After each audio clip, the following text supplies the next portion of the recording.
else it ruins the story. So we're just going Yeah. to begin. Knock, knock. I jump slightly and look over to the door, then to my phone. 8:34 p.m. I smile and walk to the door, opening it to Sarah's smiling face. Hey, you ready to go? She asked me. Sarah is wearing a typical t-shirt, pair of jeans, sneakers. Guess that's what happens when a girl with 3 brothers grows up with them. She never dressed like a cutesy girl, but I wasn't going to complain about it. Yeah, let's go. We got just enough time to get there if we just walk. I grab her hand and begin walking down the street, taking a slightly offbeat path, and she notices. Hey, shouldn't we have turned left there? Why are we going straight? I turn to her and point down the road off in the distance. A pair of blaring lights, blue and red, flash, lighting up the nearby buildings and sky. Looks like an accident or something over there. Rather not walk by that, so I figure we just go a bit further and turn later. She looks down the road at the blaring lights and nods, her eyes reflecting the lights. Yeah, maybe not the best idea to be going that way, huh? Okay, come on, hurry up. We're gonna be late. I chuckle as she takes off and goes into a light jog to keep up with her. We'd be a bit early at this rate, but that's okay, as long as we aren't late. As we jog, I speed up slightly as we near a corner. The crosswalk signaling it was our turn to cross, and grab her arm, pulling her towards me just before she tries to go, and the car speeds past the red light. She screeches slightly, then screams at the now long gone car, spewing curses at the faceless driver. Bitch! Thanks. You may have just saved me. How did I not notice that asshole? I shrug, walking across with her now, her demeanor now calm after letting out that fit of anger and fear she had just felt. As we reach the other side, we sidestep a slightly larger puddle and keep moving. I heard the tires. I guess you were too busy running to notice? Well, I'm not sure, but you should be more careful. I lectured her slightly, but it was the driver's fault, so I don't say anything more. As we reach the theater, I look at the time. I was right, we're early. 8:54. It's 6 extra minutes. Perfect amount of time to grab a drink and get seated, I suppose. It's going to start soon. Come on. I want to get a drink and get seated before it starts. You never know if the trailers will have a gem in them. I nod and walk inside, acquiring water for myself and a lemonade for her. She's found to like the drink choice, and she's never been a fan of popcorn, so I instead get a candy bar. We meet her at the ticket booth after getting our tickets checked. We walk in and find our theater room and seats. And I settle in for the newest hit movie, although that's not what I'm interested in, honestly. I hear this movie is actually supposed to be quite heart-wrenching. Guess I'll finally get to see if it's true, I mention. She looks at me and scoffs. I smile at the response. I know what I'm talking about. How could you possibly have heard that? This is opening day and it's only played like twice before this showing. That's 2 showings for me to hear things. Put the candy bar in front of her and she grabs it. Figured you'd like a little something sweet. I recall you like those chocolates? She smiles and nods. I'm glad you remembered your girlfriend's favorite chocolate bar, and you were nice enough to get me one. Thank you. I smile and notice the lights dimming, so I point to the screen and she quiets down as the trailers and eventually the movie finally starts. The movie, for all intents and purposes, is okay. Nothing I hadn't seen before. But Sarah enjoys it, so I'm happy with that. A particularly tear-jerking scene provides me a good chance to wrap an arm around her shoulder. She leans against my own shoulder in response. My heart flutters slightly. We stay like this for a few minutes as the movie reaches its end. I don't even need to check the time. 10:47. 19 minutes remaining.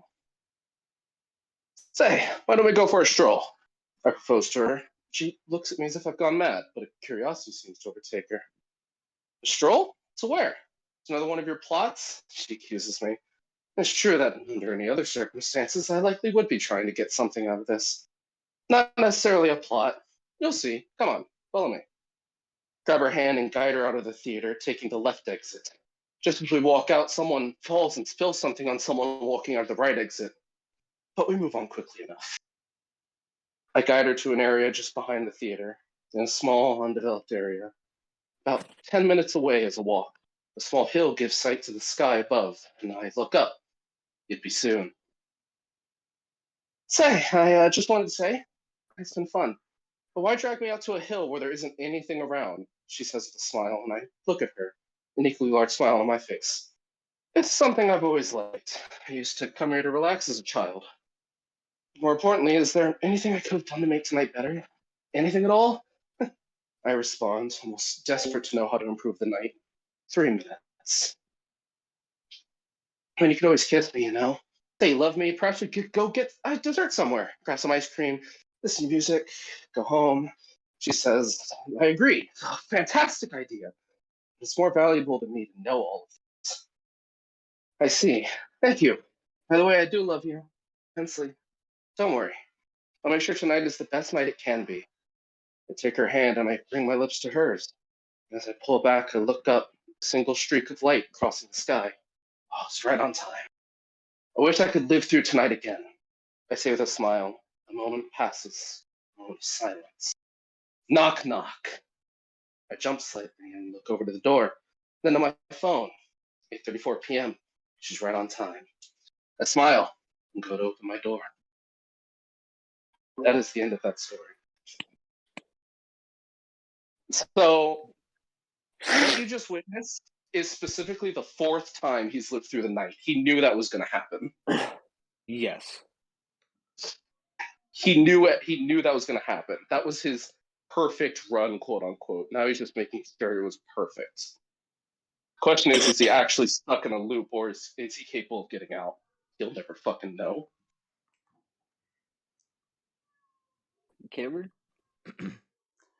Yeah, I liked it. So your interpretation of Wish was, how did he do it? He just like a good Wish upon a shooting star. That's okay. that's the theme. Sorry, my fault. I didn't want to go with genies. Genies are too fucking obvious. No, yeah, you're fine. You're fine. I wasn't saying anything. I was just trying to figure it out. Okay. Yeah, Wish upon a shooting star. Yeah, I like it. It's definitely like a Groundhog story. I'm trying to. Yeah, and I guess you could look back at it and read it back through and kind of see that he actually. I could have told any one of the 4 versions before this. Right. In the first one, I could tell you all about them because I planned all of them in my head, and then I made references to each one and how a fuck up occurred in each world. I see. In the first one, they went down the wrong road. They ran into the police barricade, and something bad would have happened. More likely than not, they would have gotten involved in some sort of like chase. Right. Number 2 was her getting hit by the car. Yeah, she could have gotten hit by the car. Yeah. If they had gotten down the wrong exit at the theater, she would have had a drink spilled all over her. It would have ruined her clothes. Mm-hmm.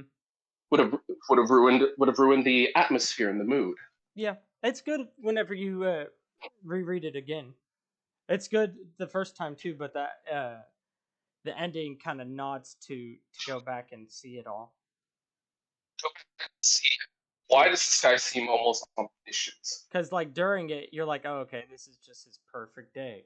But then you get to the end and you can be like, oh, okay, it's because he made it. He's making. Yeah. He's making it his perfect Which day. It's that good. was my. It's a cute little. That was my goal to try and portray. Mm-hmm. The issue is that I didn't know how to portray it. No, I think it's a cute little thing. I think maybe if you would have had those other stories, but I don't know how you would do that. I think it's good as a short little thing. I think it's a super digestible piece. Like, I don't think it's nothing that needs to be critiqued. I think it's something that you clearly made with a storyline added. I don't think there's anything I would add. I would say that the second that he put, I'll be honest, until he said, I'm glad you remember, or until she said, I'm glad you remembered your girlfriend's favorite chocolate, I thought this almost was like a first date sort of thing. That was my bad. But I think I figured out what the twist was whenever he says, I recall you like those chocolates. After you had read that, hearing you read that, I instantly said, like, oh, okay, so this has to be some sort of time thing. And I'll be honest, the only thing that I was misled on is at first I thought the time shenanigans were more so than just a wish, because whenever you bring up the police, I thought it had something to do with them. some more instead of just a temporal loop, it was like a space time itself was warped on top of itself. Which again isn't a bad thing. Like you did perfectly fine with the way that you did it. I think the easiest way I can put it is it's easily digestible. There's nothing I can really critique or say to add or change. I don't think you can take anything out, because all of it is, I mean, all of it works for building the mood, and I don't think there's anything that you have to add either. Like I think it's just a solid piece from start to finish.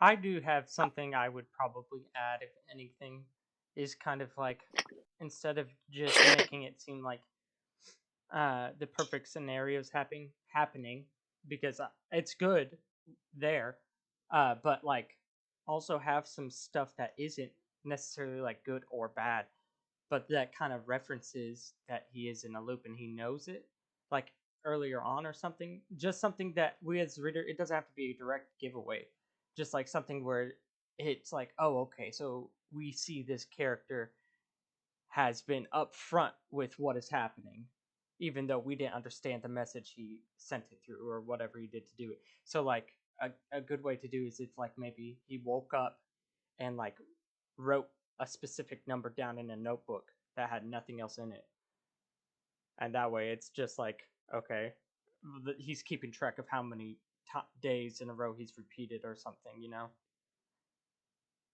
See, I thought about what I thought about showing and what I thought about telling was I thought about telling the timeline where he makes one minor mistake. I thought about I was writing the chocolate bar scene, as Brandon just said, and I thought about making it that he picks the wrong kind of like candy bar and he gets the wrong kind of candy. And she lightly comments that, no, these are okay, but you know they had blank up at the register, right? Those are my favorites. And I debated having that involved, so at the very end, he could say, "Don't worry, I'll remember these next time," and then he wishes. I debated that. Yeah. But ultimately, I didn't do that. Yeah, and I still think it's a fine short story on its own. I'm just, you know, if you could have added that something like that in there to kind of like nod and let the reader know, Yeah, I see that what the you mean. character actively is aware of the situation he's in. But other than that, I like it. Yeah, like it's again, I think it's a great digestible piece.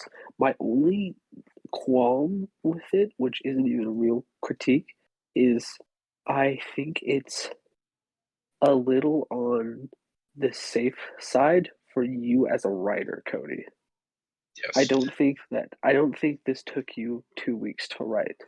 And No, I don't mean that in a negative way. Because you clearly but thought in terms about it of with other stories and stuff. yeah, you put thought into it for sure. And I can tell because again, it's a very condensed piece. But I will say that in terms of you and what you're capable of a writer, that is the only thing that brings this down. Is that it's not bad. It's very, very like it's good. I just know that you can take more risks with your writing. Even if it means that you fall flat, you can take more risks. Yes, and do you want to hear the reason this isn't a risky piece? Because I actually do have a reason. When I proposed the idea of wishes, I told this to Cameron earlier.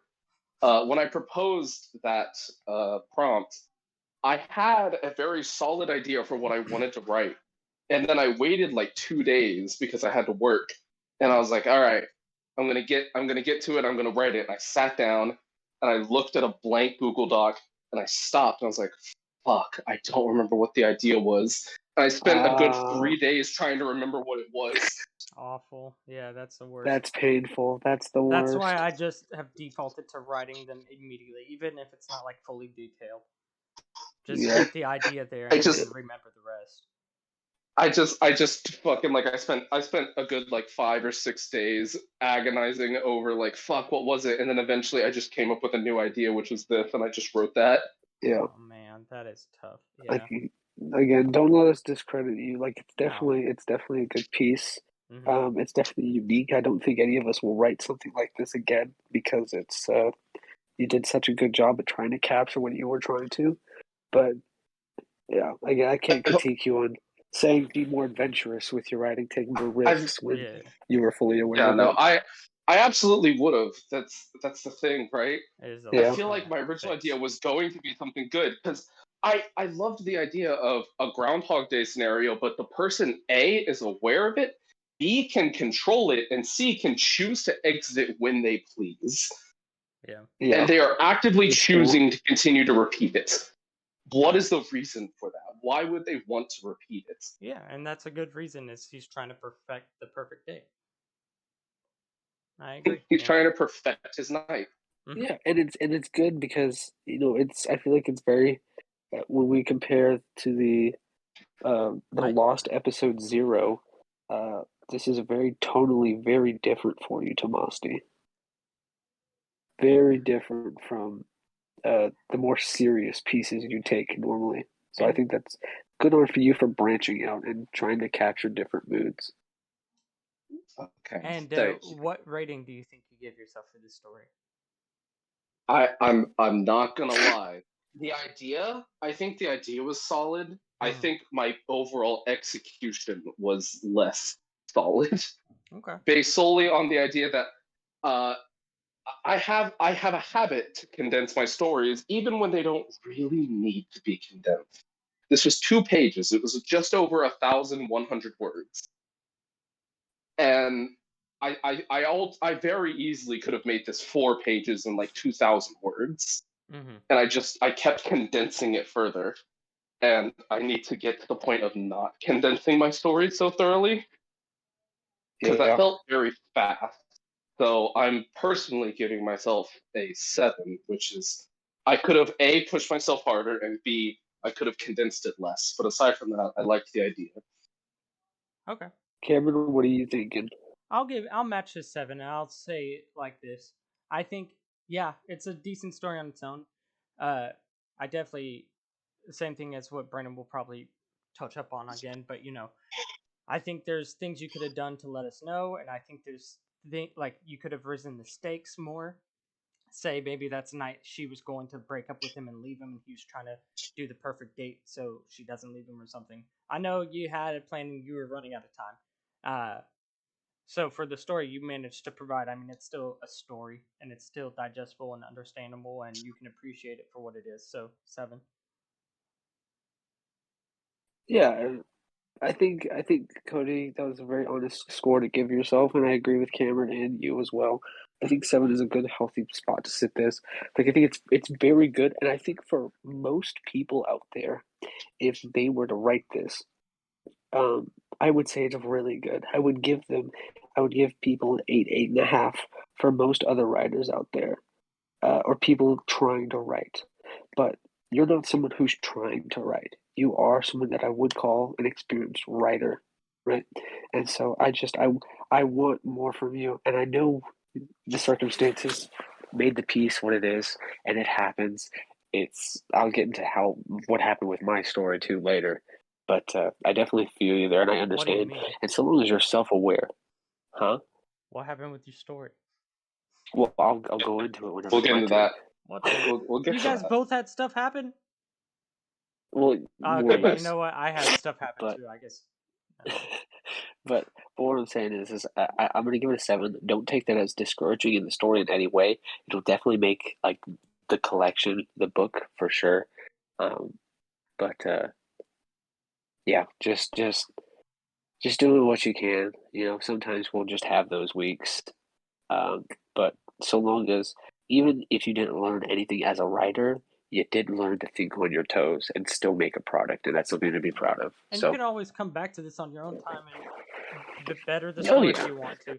I mean, I had one idea that I was heavily debating doing all the way up until literally yesterday, past the due date of this piece.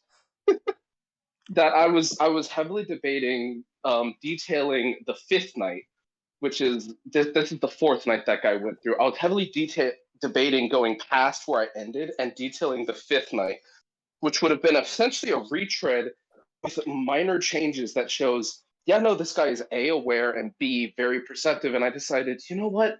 No, like, I don't want to reread the same thing with minor changes in dialogue. Yeah. Yeah, No, for that sure. makes sense. I mean, yeah, that's the trouble with Groundhog Day things is you can only show it once. Once you Otherwise do it once, When you yeah, when you think like it's like you have I to want like you to think add about and every have it go Groundhog back. Day. I want you to think about every Groundhog Day story you've ever seen ever. They eventually come to like a freaking montage, right, of them where they trying just to speed do run something to. everything. Perfect.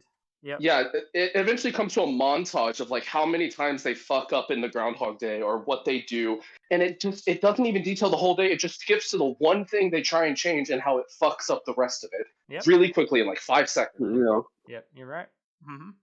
That's because it'd be boring to detail the whole day. Yep. over and Every over single again. time. Indefinitely. Yeah. Well, good. I mean, yeah, it was good for what it was. So, good job, Cody. Definitely. All right. All right. Next up's Cameron. Yep.